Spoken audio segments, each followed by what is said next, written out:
Yan, magandang araw sa inyong lahat mga idol, no? Sa video natin ito, ipapakita ko sa inyo yung gawain natin dito sa Yugan, gawaing bundok, ano mga idol.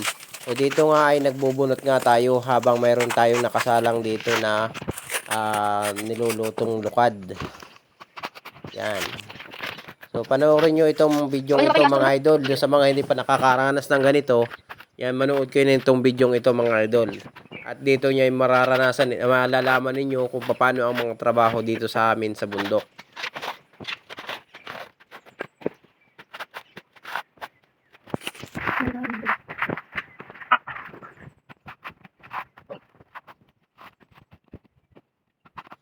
At dito nga ay ako ay nagbubunot. Yan.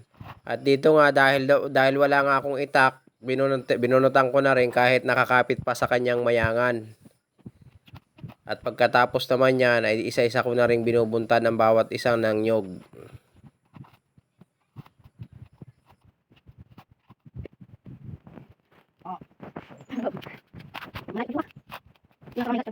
Habang nagbubunot nga ako dito mga idol, yung asawa ko naman ay nagbibilang ng nyog kung ilan na yung aking nabuntan.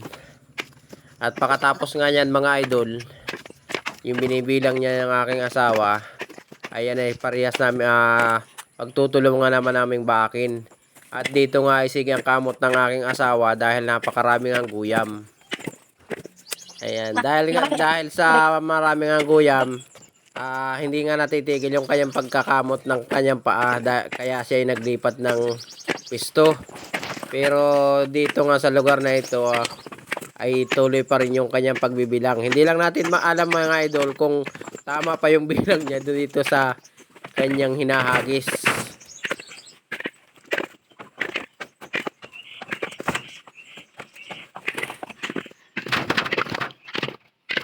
At pagkatapos nga niyan bilangin mga idol ng aking asawa, ay dito ngayon nag-umpisa na siyang magbaak ng nyog. At hinahagis naman niya doon sa itaas ng lukaran. Habang ako naman mga idol, ay na ito nga at inaalis ko yung nakadikit doon sa dingding nung lukaran. Gawa ng yung mga nyog ay nakadikit sa dingding, halos itulak na yung dingding ng nyog. Itutulak na papunta doon sa loob. At dito nga ay kung tila ibig sabihin ay nadali nga yung aking kamay, nasugatan, ay malala, ay napakahirap din pagalingin at matagal nga gumaling gawa ng malala nga yung nung yero, ay kailangan pa sigurong patambalan. At dito nga idol ay nag-akit na ako sa itaas ng lukaran at nagsalansa naman ako nung mga inahagis ng asawa ko para sa paglulukad nga ng magatungan na ring kasunod.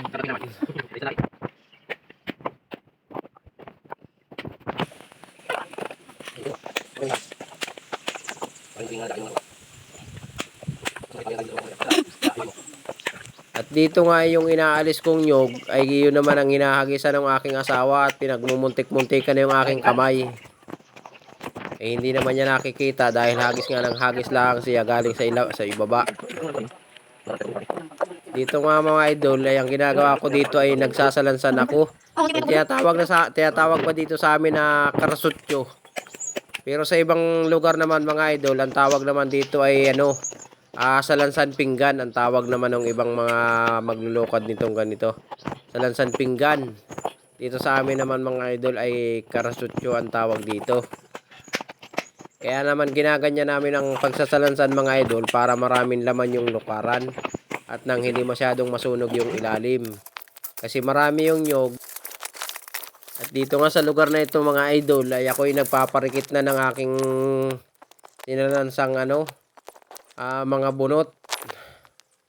Dito nga nagpaparikit ako ay ayaw namang magsindi nitong aking lighter.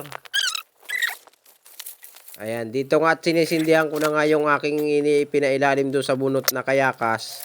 Ay ayaw namang magdikit-dikit nitong hinayupak nito. Ayaw namang magdikit-dikit, oh. Tingnan ninyo. Sumisindi yung kayakas. Pag dadating naman doon sa ilalim, ayaw namang dumikit doon sa mga kasamahan.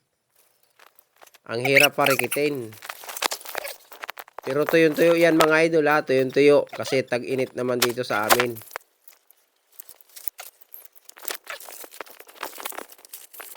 Kaya ang ginawa ko nga dito mga idol, ay pinakuha ko ng papel yung aking anak. At yun ay naumpisahan ko ng parikitin, kaya nagtuloy-tuloy na. Kaya habang dumidikit naman mga idol, ay pinaparikitan ko pa yung iba. At nilalagyan ko ng taklob na bunot.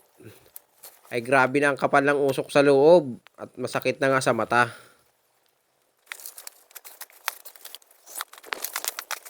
Ayan, dahil sa makapal na nga yung usok dito sa loob mga idol, ay ako yung dali-dali na lumabas. At yan maga nga yung aking mata diyan dahil nga sa kapal ng usok. Ako yung nagluluha na diyan. Yan, at nilalagyan ko na nga mga idol ng bunot ng karagdagang gatong yung loob ng lukaran para pag nagdikit ng tuloy-tuloy, diretso na yung kanyang apoy. Yan, at dito nga mga idol ay yung una naming naluto ay ito nga tinitigkal na ng aking bayaw.